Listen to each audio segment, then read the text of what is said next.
2012년 총선과 대선을 앞둔 시점에서 댓글 공작을 담당한 국군 사이버 사령부의 증원 지시를 이명박 전 대통령이 직접 내렸다는 증거가 나와 파장이 일고 있습니다.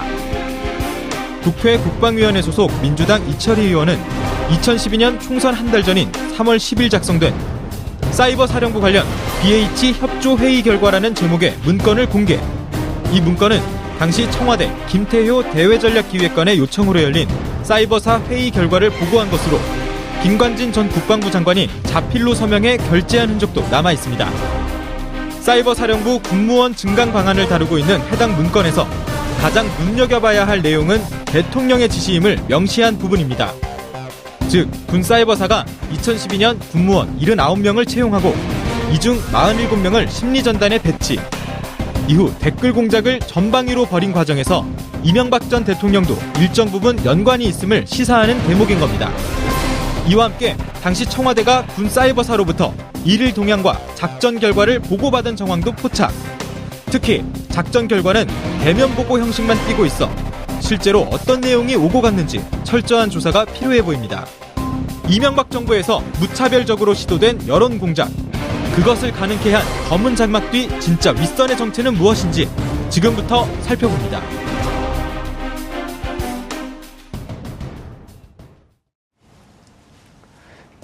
(9월 25일) 월요일 정봉주의 품격시대 두 번째 이슈 들어가겠습니다. 국방부가 재수사 중인 2012년 군 사이버사령부 선거 개입 사건에 이명박 전 대통령이 직접적으로 깊이 관여했음을 보여주는 자료가 나왔습니다.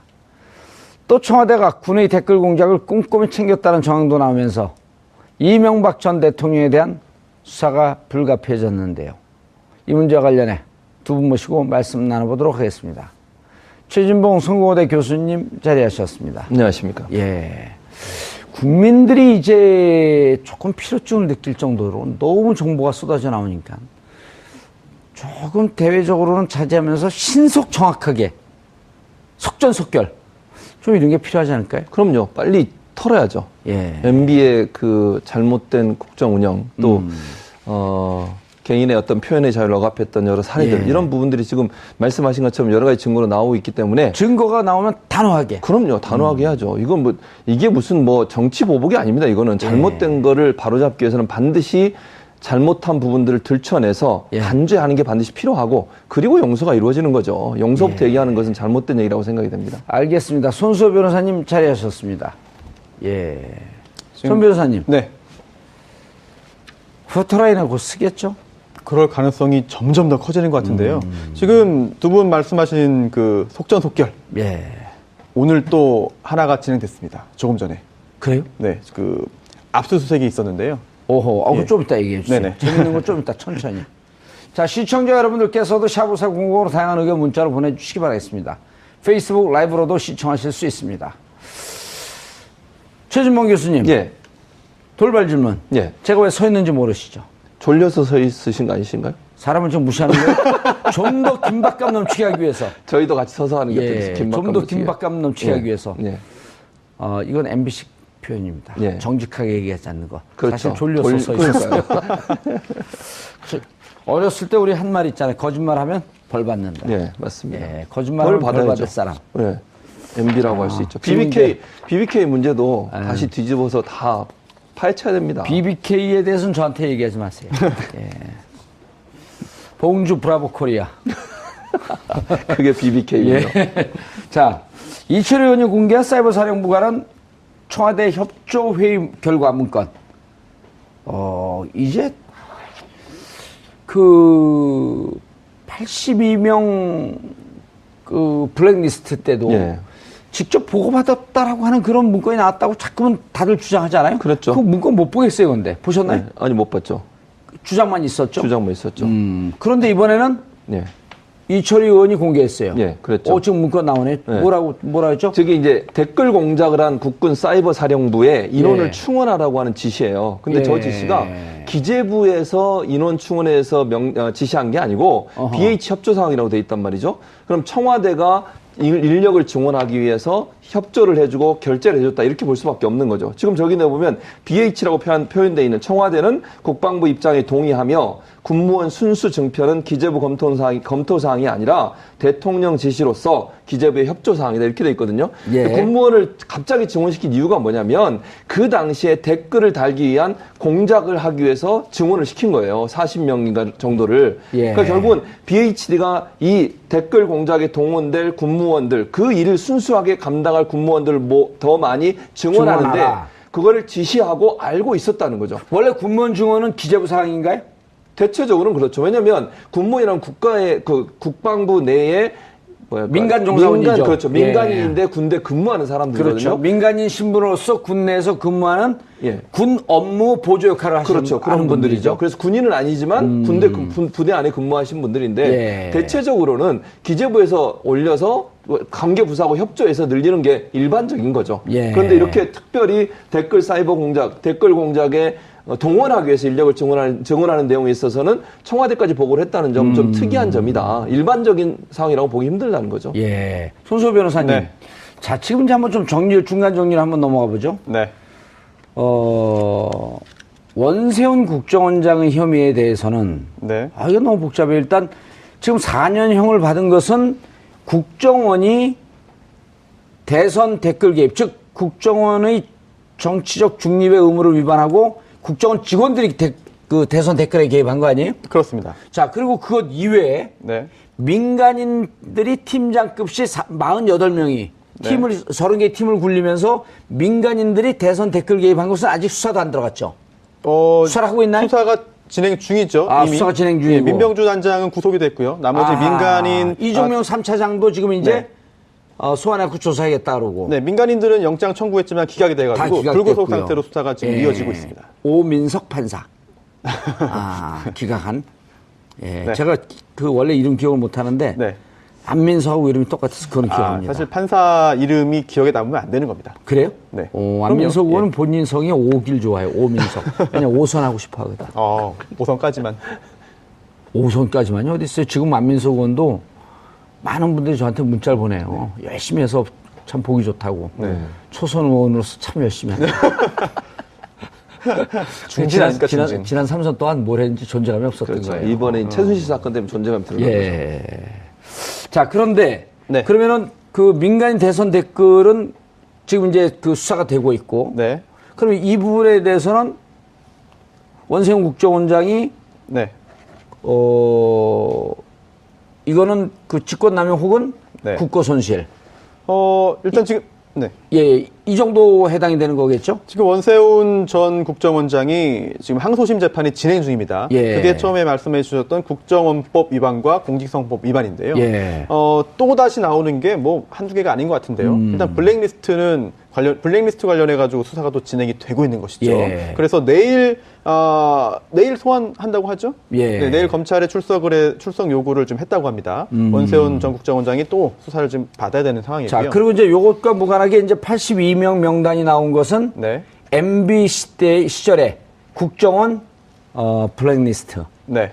그리고 MB 시절에 국정원 블랙리스트 MB가 실질적으로 관여했냐 안 했냐가 쟁점되는 와중에 요과 별개로 군 사이버 사령부의 댓글 개입. 또 하나의 보따리가 또 나온 거죠. 그렇습니다. 크게 지금 큰 덩어리만 봐도 국정원과 군이 있는 거죠. 예. 국정원 관련해서는 그래도 수사가 어느 정도 진행이 되는 중인데요. 또 국정원도 MB 시절이 있고 박근혜 시절이 있고. 그렇습니다. 그런데 이제 군 관련해서는 아직까지 본격적인 수사가 이루어지지 않는 거 아니냐라는 생각이 드는데 오늘 이 문건 때문에 수사에 좀 속도가 붙을 것 같고요. 또 수사의 속도가 붙는 것만으로 다 해결되는 게 아닌 것 같아요. 그렇다면 최정점에 누가 있었느냐. 누가 최종적으로 책임을 져야 되느냐. 맞아요. 누가 지시를 했고 누가 관리를 했길래 이렇게 이례적으로 일들이 처리되었느냐. 의심되는 게 굉장히 많은데 특히나 군무원 채용 관련해가지고 이상한 점이 몇 가지 더 있는데 그거 말씀드려도 되나요? 예, 그거 드리세요. 네. 일단 그 주체가 이게 기재부 검토상이 아니라 대통령이 지시했다라는 점에 대해서 말씀을 교수님께서 해주셨고요. 예. 또 하나가 그 의미를 좀 정확하게 다시 한번 짚어주시죠. 네. 대통령이 2차례 지시한 사항임을 강조한다. 명문으로 강조한다라고 되어 있는데요. 이게 그렇다면 군무원의 이 추가적인 채용이 뭔가 특별한 목적이 있다라는 있다라는 점을 보여주는 그런 의혹점이 있다고 봅니다. 왜냐하면요. 예. 이게 그 전년도에, 그 1년 전에는 8명을 채용했다고 합니다. 그런데 이 문제의 그 문건이 있었던 그 해에는 10배가 늘어났죠. 79명을 이제 신규 채용을 했고요. 그 중에 절반이 넘는 47명이 이 댓글 공작을 벌인 심리전단에 이제 배치가 되거든요. 예. 이런 점을 볼 때. 그리고 또 김관진 전 장관이 실제로 이들이 채용된 후에 정신교육에 직접 나섭니다. 그럴 뿐만 아니라 네. 여기 채용 회의 결과 보게 되면 김관진 장관, 당시 장관이죠. 다 그 사인을 하잖아요. 그렇습니다. 최종적으로 이게 그 회의 결과 보고서를 만든 다음에 네. 이제 오른쪽 상단에 첫 페이지 오른쪽 상단에 장관이 이제 서명을 하는데요. 아. 그렇다면 이제 장관도 이 내용을 다 알고 있었다라는 것인데 그렇다면 예. 장관만 알고 있었겠느냐?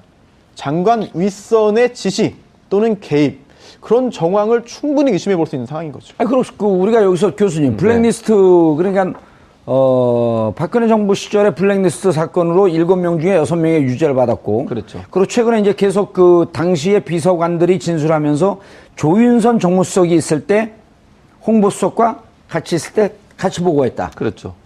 라고 하는 증언이 속속 나오면서 예. 조윤선 장관 출국 금지 시켰잖아요. 맞습니다. 그리고 이제 지난 7월에 청와대에서 발견된 문건이 있었지 않습니까? 캐비넷 문건. 그렇죠. 그 캐비넷 문건 안에 무슨 내용이 들어있냐면 예. 김기춘 전 비서실장이 이제 비서관들 회의를 합니다. 예. 회의석상에서 뭐라고 얘기하냐면 이제 당시 조윤선 장관, 그러니까 정무수석이죠. 정무수석에게 뭐라고 얘기하냐면 애국 건전 단체를 지원하라. 이렇게 지시를 내려요. 예. 그러면 조윤선 전 수석이 이걸 몰랐다는 게 말이 안 되잖아요. 지금 비서실장이 회의하는 석상의 수석한테 애국 건전 단체를 지원하라. 이게 화이트 리스트 아니겠습니까? 그게 어버이 연합이든 뭐든 모르겠습니다만 그 사람들을 지원하라고 구체적으로 지시한 내용이 문건에 나온단 말이죠. 그럼 화이트 리스트에 조윤선 전 수석이 관여돼 있다고 볼 수밖에 없잖아요. 예. 그 자리에서 그 지시를 받고 그러면 이행을 안 했다고 하면 명령 불복종이고 김기춘 실장이 가만뒀겠습니까? 전 몰랐다고 실장이? 한다면 직무유기고. 예. 그렇죠. 그러니까 이 내용만 본다면 분명히 조윤선 전 수석이 화이트 리스트 작성에 관여했다고밖에 볼 수 없는 예, 거죠. 알겠습니다. 그게 핵심이 아니고. 예. 자, 그렇게 한다면 블랙리스트가 이제 7명이서 비서실장이 이렇게 얘기한 거 아니에요. 나는 지시사항으로 예. 난 죄가 없다. 그런데 지금 1년 6개월 받았나요? 2년 3년 받았나요? 3년 받았죠? 3년 받았나요? 손수호 변호사님? 형량이 잡히지 않나요? 2년이죠. 어쨌든 뭐 형량 어쨌든, 중요하지 않고 네, 현재 감옥에 있어요. 네, 그렇죠. 자, 그러면서 비서실장 유죄, 그 밑에 비서관들 유죄, 그리고 결국은 이 블랙리스트 사건이 대통령 그 박근혜 전 대통령 18개 혐의 중에 하나가 된 거 아니에요? 그렇죠. 그럼 밑에 있는 사람들이 유죄라고 한다면 대통령도 유죄. 그럼요. 이 개연성이 지금 높아졌는데. 당연하죠. 그렇다고 한다면 손수호 변호사님. 네. MB 시절에 군사이버사령부가 댓글에 개입했다? 김관진 장관이 사인했다? 그럼 김관진 장관이 하늘에서 뚝 떨어지고 누가 우리 김관진 장관 뽑은 사람들 없잖아요. 임명한 사람이 네. 있을 거 아니에요. 네. 임명장관 너 제대로 일하고 있어? 내가 지시한 내용 하고 있어? 이렇게 묻는 거 아니에요? 네. 그랬을 가능성이 매우 높고요.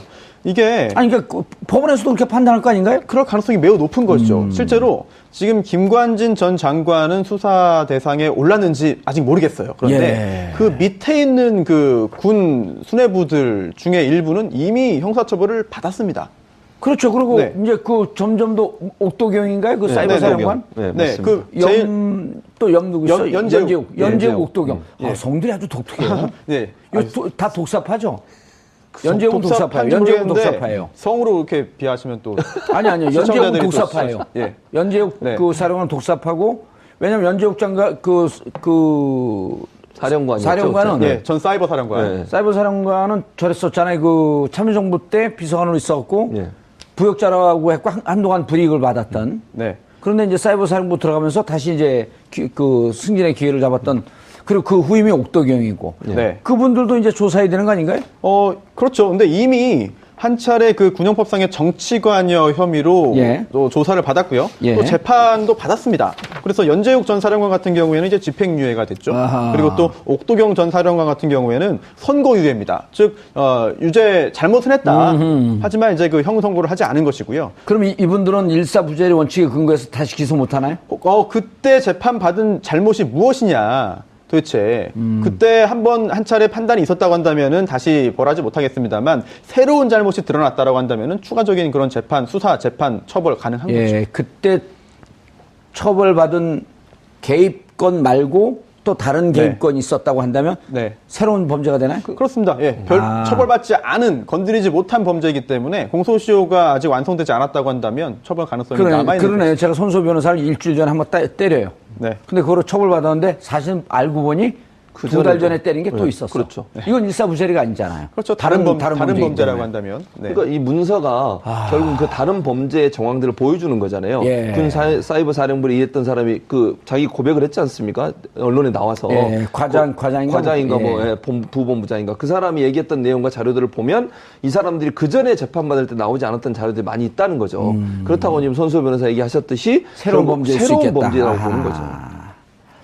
그 범죄 자체가 전체적으로 볼 때 하나의 큰 덩어리로 볼 수 있다라고 한다면은 그 부분까지 일사부재의 원칙이 적용된다는 주장을 분명히 할 거예요. 그런데 구체적으로 어떤 행위에 대해서 그동안 전에 처벌이 있었고 이번에 드러난 건 어떤 행위인지에 따라서 법적인 판단이 달라질 수 있습니다. 예. 그런데 이제 이게 보니까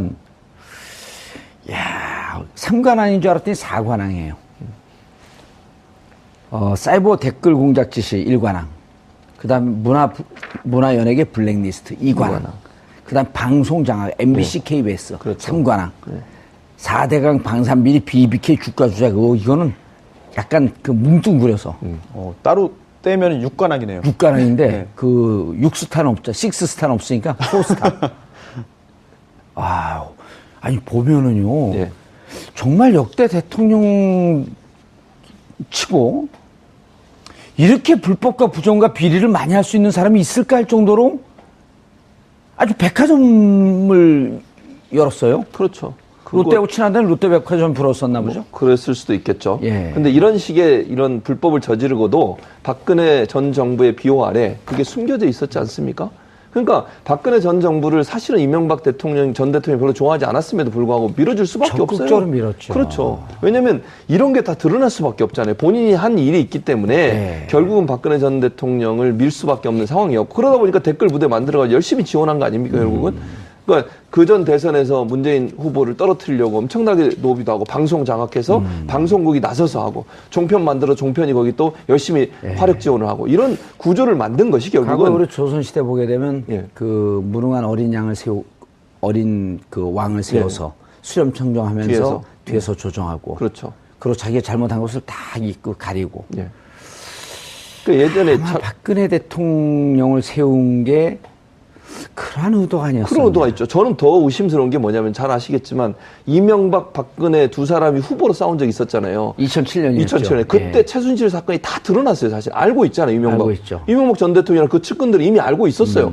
그걸 적극적으로 드러내지 않잖아요. 사실은 그걸 알고 있었던 본인이 그 당시에 정권 잡거나 그걸 드러냈다고 하면 지금 이런 사태가 안 왔겠죠. 최순실 사태가. 그때 막았다고 하면. 최태민의 양아들이 예.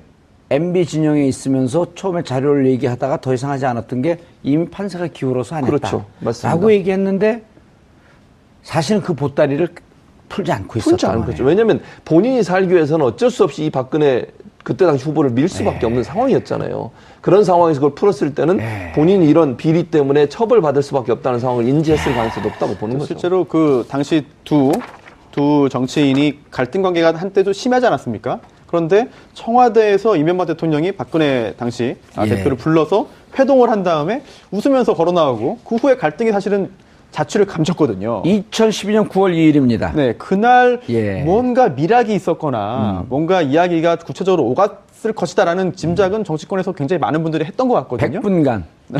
그때 나오면서 그 두 분이 입장 밝힌 세 가지가 뭔지 모르죠. 어떤 겁니까? 둘이 극비리에 네.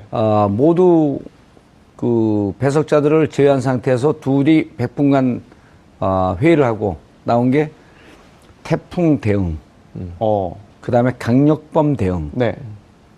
그 다음에 선거사범. 그 선거 때까지는 네. 무슨 특별기관을 설치하자. 근데 태풍 올라오는 것을 둘이 의논을 했어요. 긴밀하게 100분 동안. 이번 태풍은 서쪽으로 올라올 터이니 절대 동쪽으로 올라온다는 얘기를 하지 마십시오. 큰일 납니다. 국가 기밀입니다. 참. 그래서 그리고 당시에도 강력범은 우리가 얘기한 걸 알게 되면 강력범들이 다 튑니다. 조심하십시오.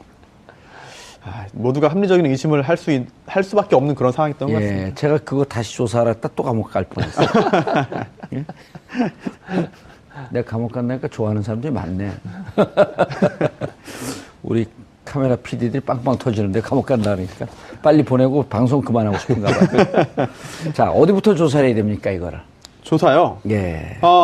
어디부터? 예. 지금 군 관련해. 손수호 변호사가 내가 검찰총장이다 아유. 생각하고 이거 기획을 쫙 해내야 될 거 아니에요. 글쎄요. 지금 계속 부르기 시작하는데 네. 진짜 너무 많았고 국민들이 네. 근데 국민들이 MB 조사해야 된다라고 하는 네. 여론조사를 하게 되면 70%가 넘게 찬성을 해요. 그렇죠. 네. 대통령 지지율이 지금 60% 중반이고 좀 올랐고 이제 70 넘는 데도 있는데 대통령 지지율보다도 더 높은 지지율을 보이면서 MB는 반드시 조사해야 된다. 왜냐면 저는 그 연예인들에 대한 그런 억압, 압박, 이게 얼마나 치졸하고 예. 얼마나 나쁜 짓입니까? 이 헌법 유린 행위 아닙니까? 예. 개인의 표현의 자유, 사상의 자유를 억압하는 거예요. 그렇죠. 이거는 정말 용서받을 수 없는 일입니다. 1952년 조세프 메카시 상원의원. 그렇죠. 예. 제가 몇 번 얘기했지만 저한테도 찾아와서 국정원 직원이 미국에서. 예.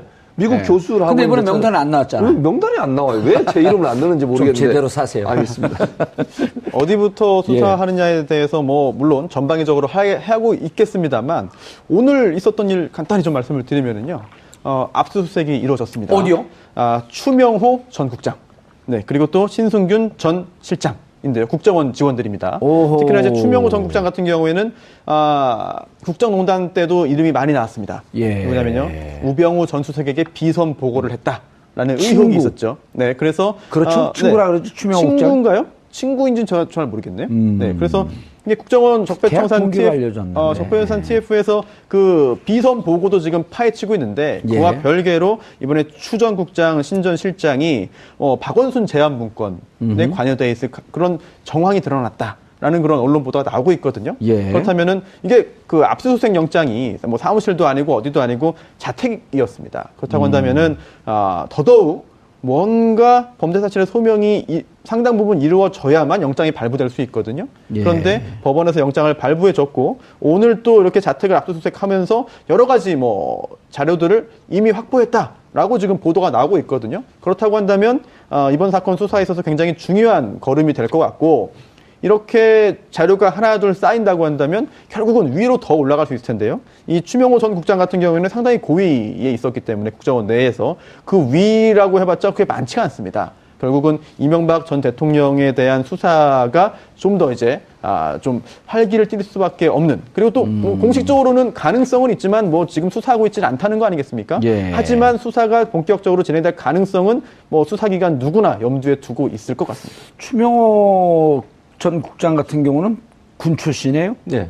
예, 알자회 소속. 네. 그러니까 그 사람이 우병우한테 직보를 했을 뿐만 아니라 예. 전에도 이미 여러 가지 일에 관여돼 있다고 하는 걸 증거를 잡고서 지금 하는 거 아니겠습니까? 그래서 이 사람을 조금 조사를 하면 그래서 원세훈 국정원장한테도 보고하지만 비선으로 청와대에 보고하는 우병우에게 거죠. 계속 보고했고. 보고를 했고 이런 일이 일어났다고 볼 수 있는 거죠. 그러니까 국정원과 청와대가 밀접하게 이 문제에 대해서 협력하면서 상의하면서 협의하면서 예. 진행했을 가능성이 높다라고 볼 수밖에 없는 거죠. 예, 이제 블랙리스트 얘기로 좀 가봐야 될 텐데 그 전에 김관진 장관의 친필 서명이 나왔어요. 이명박 전 대통령 친필 서명 문건도 나올 가능성이? 없을 것 같은데요. 꼼꼼하신 분이기 때문에 본인이 뭐 이런 나중에 보고받고 대통령은 네. 이거 그 중간에 김관진 장관이 결재했다라고 하는 것은 누구의 지시를 받아서 자기가 전결권자로서 서명이 필요하기 때문에 집행이 되는 건데 대통령 최종 결재자니까 굳이 사인할 필요가 없고. 그렇습니다. 또 오늘 그 문건도 형식을 잘 보면은요. 예. 이제 국방부에서 예. 회의를 청와대와 함께 한 다음에 그 내용을 정리해서 자, 우리 이렇게 오늘 요청받아서 회의를 진행했고 내용이 이렇습니다. 예. 장관이 보십시오.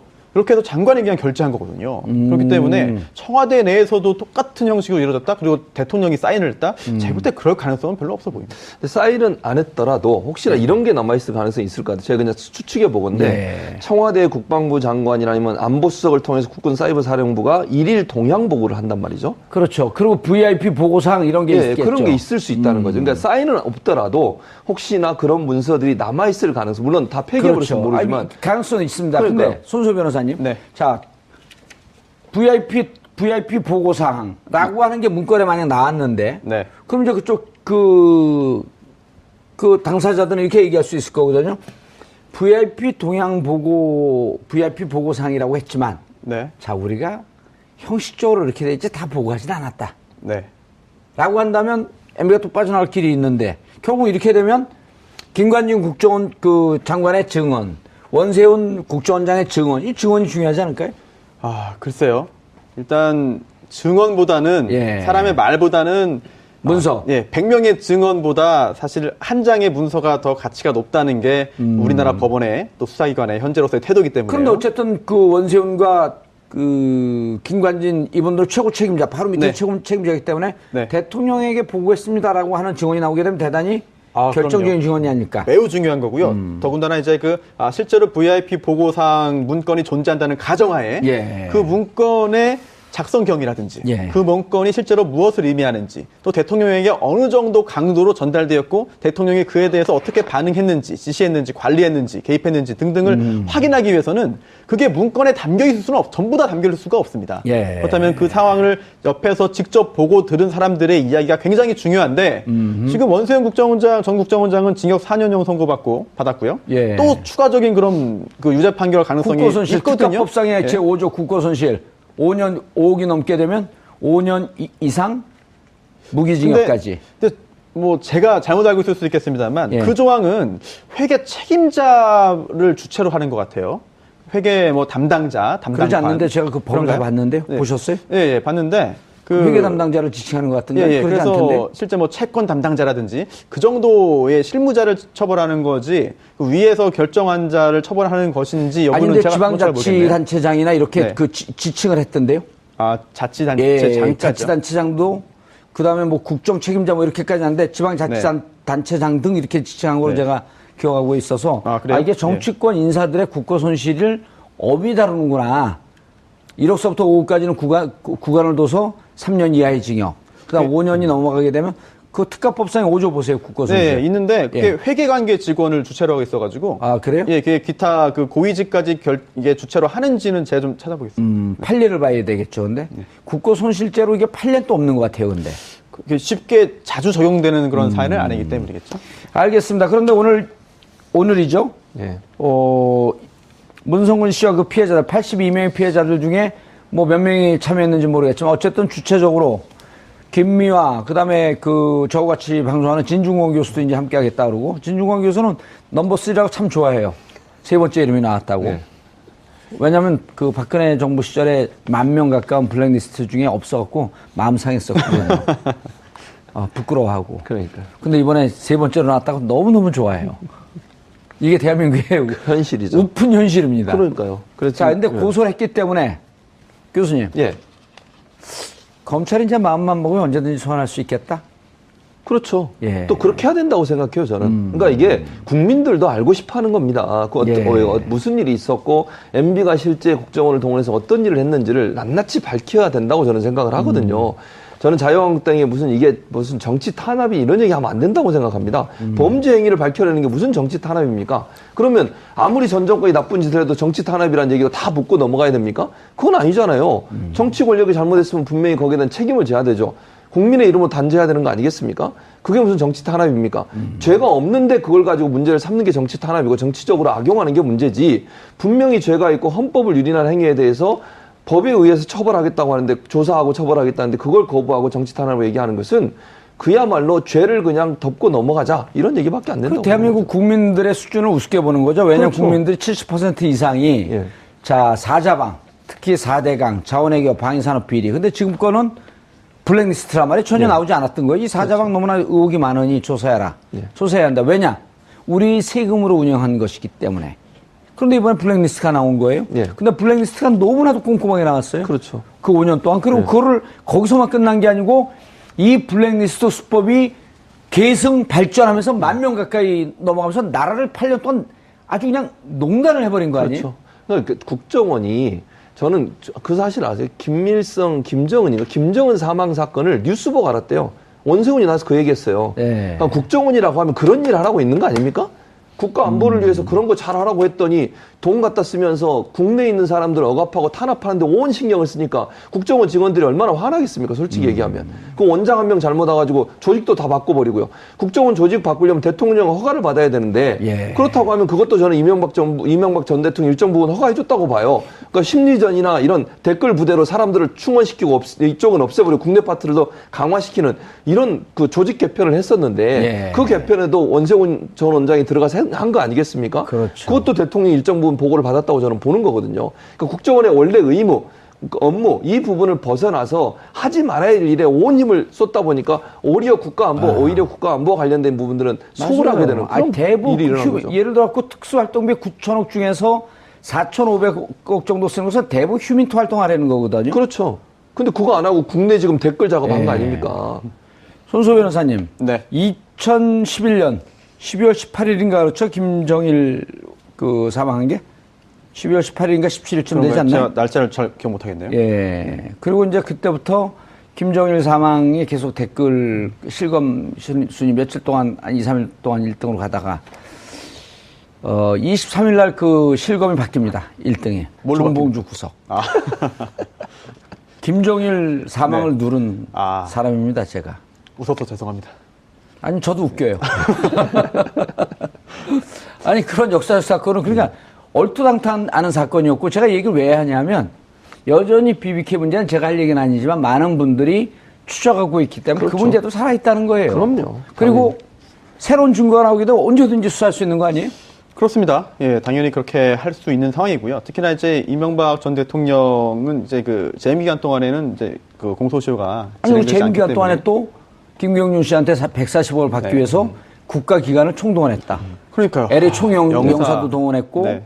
청와대 실무자들도 동원했고, 이게 주진우 기자가 밝혀낸 거 아니에요? 그렇습니다. 그리고 또 재단이라든지 기타 회사 내의 그 문건들도 지금 계속 어떤 경위는 모르겠지만 하나씩 지금 결국 공개되고 있거든요. 그 내부자들입니다. 실제로 예. 존재하나요? 예. 휘슬블로우. 네. 예. 그렇다면은 지금 그게 전부가 아니라 앞으로 더 많이 다스 나올 가능성이 자료도 있겠네요. 내부자들한테 나오고 있습니다. 예. 굉장히 중요한 부분입니다. 그러면 다른 데 신경 쓰지 말고 다스 내부 직원들 단속하세요. 계속 자료가 나오고 있습니다. 최 교수님. 예. 언제쯤 포토라인 했을까요? 머지 않았을 거라고 봅니다. 예. 김관진 전 장관부터 조사를 해야 한다고 생각하고요. 예. 왜냐하면 김관진 전 장관을 일단 조사를 해야 거기에 대해서 뭔가 단서를 찾아낼 수 있을 것 같아요. 지금 그걸 빼고 이명박 전 대통령을 바로 부를 수는 없을 것 같고 예. 관련돼 있는 밑에 있는 모든 사람들 수사한 다음에 정황 증거들 다 찾아내고 또 방금 말씀하신 것처럼 내부 제보도 받고 지금 국군 사이버 사령부 같은 경우는 내부 제보가 들어온 거 아니겠습니까? 그런 여러 가지 정황들을 활용해서 이명박 전 대통령이 잘못한 부분이 있다면 당연히 포토라인을 세워야죠. 예. 특검이 누구였었죠? 김명수였던 박영수 특검. 박영수 특검이었어요. 네. 성이 또 김명수 바뀌었어요. 대법원장. 박영수 특검. 네. 알겠습니다. 이름은 기억이 잘 안 나갔고요. 박영수 특검이 국정농단 박근혜 전 대통령을 기소하면서 이런 얘기했습니다. 자료와 근거는 차고도 넘친다. 이명박 대통령이 국가를 농단한 블랙리스트, 사이버 사령부 자료가 차고도 넘치는 것 같습니다. 머지않아 포토라인에 쓸 것을 기대해 봅니다. 9월 25일 월요일 정봉주의 품격시대 마치겠습니다. 감사합니다.